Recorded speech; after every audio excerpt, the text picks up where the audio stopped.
नमस्कार, आप देख रहे हैं BN24। मैं हूं आपके साथ दीपक पोपड़ा और इस वक्त हम पहुंचे हैं बाबा फतेह सिंह राजकीय कॉलेज के अंदर, जहां पर रक्तदान शिविर का आयोजन किया गया है। सर से बात करेंगे आखिर इस तरह के जो कार्यक्रम किए जा रहे हैं उनके बारे में बताएं, और जो लोगों को बेनिफिट मिलना चाहिए, किस तरह से लोग इसका बेनिफिट ले सकते हैं। अवसर पर कॉलेज प्राचार्य ने रक्तदाताओं को बिल्कुल ये बहुत ही नोबल कार्य है और पूरे समाज के लिए ये कार्य जो है अपना योगदान देता है। ऐसे कार्यों में संस्थाओं को और इंडिविजुअल लोगों को अपना जितना योगदान हो सकता है देना चाहिए, क्योंकि ऐसे जो आयोजनों का और इसमें रक्तदान करके सिर्फ जो है हमको भी फ़ायदा होता है स्वयं शरीर को, और मरीज़ों की हम कम से कम 2 से 3 मरीज़ों की एक बंदा जान भी बचाता है। और इस दान का चाहकर भी गलत इस्तेमाल नहीं है, क्योंकि ये जो दान है आपका, ये एक गंभीर बीमारी से जूझ रहे मरीज़ को ही मिलेगा। तो ऐसे आपके माध्यम से मैं सभी से अपील करूंगा, जो भी 18 से 65 साल के स्वस्थ पुरुष और महिलाएं हैं वो आगे आएं और रक्तदान करें, ताकि हमारे क्षेत्र में व हमारे प्रदेश में कहीं भी रक्त की ज़रूरत हो तो हम यहाँ एक छोटे से हरियाणा के एक एरिया में होते हुए भी पूरे प्रदेश में अपना योगदान दे सकें। सर, रक्तदान शिविर लगाने के लिए जो प्रॉपर प्रक्रिया होती है, कुछ संस्थाएं होती हैं जो पूरे नॉर्म्स पूरे नहीं करते और रक्तदान शिविर का आयोजन कर देते हैं, कहीं बाहर से टीमें आती हैं, तो क्या है उनके लिए? जी बिल्कुल, ये एक बहुत ही अच्छा सवाल आपने पूछा। ये बहुत ही चिंतनीय जो है बात है, और जो कुछ लोग जो हैं इस पावन नोबल काम को जो है धूमिल करने में, कलंकित करने में लगे हुए हैं। और जो बहुत सारी जो प्राइवेट ब्लड बैंक्स की टीमें हैं जो कि सिर्फ ब्लड को सेल ही नहीं करती, बल्कि उसमें जो है कंटेमिनेशन भी कर देती हैं। कभी डोनर का ज़्यादा ब्लड ले लिया, फिर बाद में उसको 2 हिस्सों में बांट दिया, और जो है दूसरे तरीके से भी जो है ब्लड को एकत्रित करके कहीं भी जाकर बिना परमिशन के कैंप लगाकर और भोले भाले उस एरिया के रक्तदाताओं को ठगती है और रक्त को एकत्र करके उसको एक जो बिज़नेस के तौर पे उसको इस्तेमाल करती है, जो कि ब्लड बैंक जो ब्लड डोनेशन के पावन कार्य के एकदम विपरीत है। जो हरियाणा सरकार की गाइडलाइंस हैं उसमें उस ज़िले के सिविल सर्जन से परमिशन लिए बिना कोई भी प्राइवेट टीम कैंप नहीं लगा सकती। लेकिन अगर मैं इस क्षेत्र की बात करूं तो यहाँ पर समय समय पर प्राइवेट ब्लड बैंक्स की टीम आती हैं, जो कि बिना परमिशन के आती हैं, क्योंकि यहीं के जो लोग हैं उनको बुलाते हैं और कैंप लगवाते हैं और यहाँ के भोले भाले रक्तदाताओं को ठगते हैं वो, और इस पुण्य कार्य को कलंकित कर रहे हैं लगातार। तो यहाँ के क्षेत्र के लोगों का कर्तव्य बनता है कि वो सामने आए और ऐसी चीज़ों को तुरंत होने से रोकें।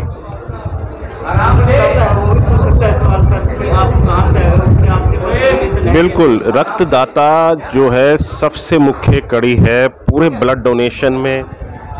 ये इतने सारे जो हमारे राज्य में ब्लड बैंक हैं उनको चलाने में रक्तदाता सबसे बड़ी कड़ी है।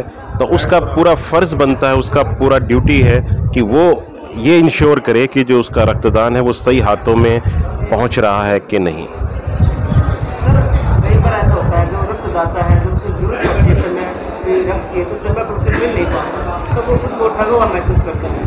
उसका एक कारण तो यही हो गया कि आपके क्षेत्र में जो है बाहर से दूसरे एरिया की टीमें आती हैं, दूसरे ज़िलों की टीमें आती हैं, जो आपका ब्लड एकत्रित करके ले जाती हैं। दोबारा आप 3 महीने से पहले रक्त दे नहीं सकते, तो एक तरह की कहीं ना कहीं ब्लड की कमी हो जाती है आपके खुद के क्षेत्र में। और दूसरा, वो जो टीम है वो उसका जो है बिजनेस कर रही होती है। हाँ जी, रक्त गिरोह जो है जो बहुत सक्रिय हैं। लेकिन जहाँ तक हमारी बात है, हम जो है सिविल हॉस्पिटल के जो रीजनल ब्लड सेंटर से आए हैं, और मैं तकरीबन 2.25 साल से वहाँ पर हूँ, और हम 25,000 से ज़्यादा यूनिट 2 साल में दे चुके हैं, और सभी यूनिट हमने विदाउट रिप्लेसमेंट दिए, बदले में बिना लिए। और सिर्फ करनाल ज़िले में नहीं बल्कि आसपास के हरियाणा के 10 ज़िलों में लगातार ब्लड हमने दिया है जहाँ भी ज़रूरत पड़ी। तो हमारी तरफ से हमने पूरी कोशिश करी है कि कहीं भी ब्लड की कमी ना हो, और हम इसमें पूरी तरह सक्सेसफुल रहे हैं।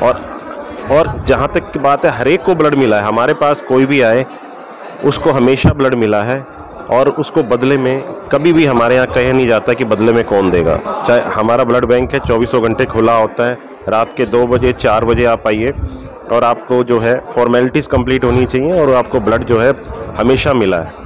सर, जो डिस्ट्रिक्ट आउट ऑफ डिस्ट्रिक्ट से टीम आती है रक्त लेने के लिए कैंप लगाती है, तो उनकी शिकायत कहाँ पर करें, किससे करें, कोई कॉन्टैक्ट नंबर है? देखिए, उसकी जो शिकायत आप जो है सिविल सर्जन ऑफिस में कर सकते हैं। आप जो है ड्रग कंट्रोलर, ड्रग नियंत्रक होते हैं हर ज़िले में, जो मेनली तो वही लाइसेंसिंग अथॉरिटी है, लेकिन ओवरऑल सभी सिविल सर्जन के अंडर में है ज़िले के स्तर पर। तो आप ड्रग कंट्रोलर को और सिविल सर्जन ऑफिस दोनों में से कहीं भी आप उसकी कंप्लेंट कर सकते हैं। सर, जो आज का यहाँ पर कार्यक्रम है, तो कहाँ तक अनुमान है, कितने यूनिट करेंगे? हाँ, देखिए, हमें उम्मीद है कि 50 से 60 यूनिट जो है ज़रूर हो जाएंगी, और जिस तरह से अभी जोश दिख रहा है तो हो सकता है उससे ज़्यादा भी हो जाए। क्या संदेश देना चाहोगे सर जो रक्तदाता हैं? जी बिल्कुल, मैं आपके माध्यम से हर एक रक्तदाता को जो कि रक्तदायिनी एज में है, 18 से 65 साल में है, स्वस्थ है, वो रक्तदान करे और नियमित रक्तदान करे। एक बार रक्तदान करके बहुत सारे रक्तदाता रुक जाते हैं, तो कम से कम साल में 2 से 3 बार, वैसे 4 बार आप कर सकते हैं, लेकिन 2 से 3 बार जरूर करें। इससे कभी भी आपके क्षेत्र में रक्त की कमी नहीं होगी। आप जो है 2 से 3 लोगों की जान बचाएंगे टेक्नोलॉजी के जरिए। हालांकि रक्त तो आपका एक ही यूनिट लिया जाएगा और आपके शरीर को उसका असीमित फ़ायदा होगा, जिसको सिर्फ मैं एक लाइन में कहूँगा उस फायदे को, कि आपके शरीर में ऑक्सीजन का संचार होगा, यंग आरबीसीज बनेंगे। आपके शरीर में जब ऑक्सीजन का संचार होगा तो जो हार्मफुल केमिकल्स हैं वो शरीर से बाहर आ जाएंगे, शरीर का शुद्धिकरण हो जाएगा, एक तरह से शरीर की सर्विसिंग हो जाएगी। और ऐसे लोगों को आपने देखा होगा कि जो सेकंड वेव में हर एक किसी को आर्टिफिशियल ऑक्सीजन की ज़रूरत पड़ रही थी, और रक्तदाता को शायद ही जो है आर्टिफिशियल ऑक्सीजन की ज़रूरत पड़े, और शायद ही उसको कोरोना इतना सिवियर हो। तो ये महत्ता है रक्तदान की।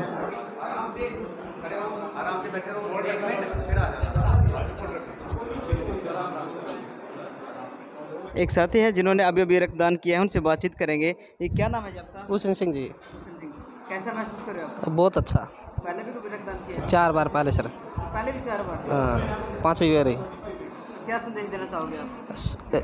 सभी को करना चाहिए रक्तदान महादान। आपने जो रक्तदान किया है, कैसा लग रहा है कि आपने पहले भी रक्तदान किया है? मेरा नाम जगमोहन सिंह है, मैं असिस्टेंट प्रोफेसर हूँ, और रक्तदान करके एक मानसिक संतुष्टि भी होती है, और इसके साथ साथ ये भी है कि क्योंकि ये ऐसा एक दान है कि जिसको पैसों से ख़रीदा नहीं जा सकता, तो हम किसी की जान बचा सकते हैं, और ये लगता है कि किसी को नई ज़िंदगी दे सकते हैं। तो मेरा मकसद यही था रक्तदान करने का और बच्चों को मोटिवेट करने का, इसलिए सबसे पहले हम टीचर्स ये रक्तदान कर रहे हैं। हाँ जी सर। जैसे कि रक्तदान शिविर का आयोजन किया जाता है और जरूरत पड़ती है लोगों को, जी मतलब मिलता नहीं समय पर। ऐसे है ना सर, देखो डिमांड ज़्यादा होती है, तो हमने तो हमारा काम है कि डोनेट करना, आगे वो सिस्टम का काम है कि कैसे मिले, क्योंकि हमारा काम, डोनर का काम तो होता है रक्तदान करना। जी सर।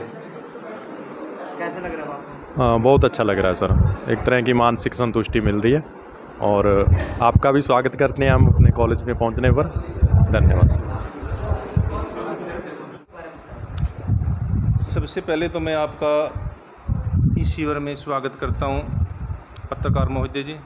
लेकिन जो ये शिविर का आयोजन किया गया है, ये डिपार्टमेंट की नॉलेज में है, डिपार्टमेंट से इसकी परमिशन ली गई है, और जो हमारा जो मेन उद्देश्य है इस कैंप लगाने का, ये एनएसएस के रिगार्डिंग लगाया गया है, बच्चों को जागरूक करना कि किस प्रकार से बिना मेडिकल डिग्री लिए हम किस प्रकार से मरीज की जान को बचा सकते हैं। इसका मेन उद्देश्य यही है कि ज़रूरतमंद लोगों को जब भी आवश्यकता पड़ती है, तो जो ब्लड की ज़रूरत, रक्त की ज़रूरत होती है, वो किसी न किसी माध्यम, शिविर के माध्यम से या किसी न किसी संस्था के माध्यम से, एनएसएस शिविर के माध्यम से वो ज़रूरतें उनकी पूरी होती रही है, हमारा उद्देश्य है।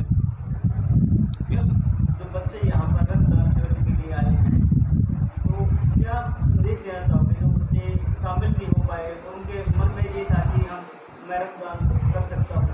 लेकिन मैं इसके लिए यही बोलना चाहूँगा कि हमने सभी बच्चों को इनवाइट किया था, लेकिन कुछ बच्चे जिनका ब्लड कम था वो देना चाहते थे, लेकिन उन लोगों ने चेक कराया तो ब्लड उनका ऑलरेडी कम था, लेकिन वो देना चाहते थे, लेकिन इसलिए वो न दे सके, लेकिन उनके अंदर देने की उमंग थी। लेकिन हमने यही बोला कि बेटा आप लोग अगले शिविर में, यदि आप लोगों का ब्लड पूरा हो जाता तो आप लोग अगले शिविर में दे सकते हो। लड़कों के साथ लड़कियां भी? हाँ, लड़कियां वही आई हैं जिनका ऑलरेडी जो ब्लड है वो फुलफिल है, जो अपना जो ब्लड है वो पूरा रखती हैं, वो दे सकती हैं। यदि लड़कियों का यदि ब्लड कम है तो हाँ बिल्कुल वो अपने लेवल पे भी टेस्ट करा रही है, और यहाँ भी जो डॉक्टरेट की टीम है वो भी उनका अच्छी तरह से उनकी शक्ल सूरत को देखते हुए वो टेस्ट कर रही है। सर आज कितनी यूनिट होने का अनुमान लगा है? हमने पहले भी मेडिकल टीम को यही एक पत्र के माध्यम से यही संदेश भेजा है कि हमारे यहाँ से जो यूनिट है वो 60 और 70 के बीच में बढ़ सकती है, और हमारा यही उद्देश्य है कि 60 और 70 के बीच रहे, 60 से कम न बढ़े। 60 से अबव हो सकती है, लेकिन 60 से नीचे नहीं बढ़ सकती, क्योंकि बच्चों के अंदर उमंग है, बिल्कुल तरंग है कि वो बढ़ चढ़कर बच्चों के साथ क्या और भी कोई दूसरे गांव से भी आए हुए हैं, नीचे ITI से भी कुछ बच्चे आए हुए हैं, कुछ जो टीचरों के जो रिलेशन में है वो भी यदि ब्लड देना चाहते तो वो भी इस शिविर के माध्यम से NSS शिविर के माध्यम से वो दे सकते हैं। Thank you sir. Okay sir.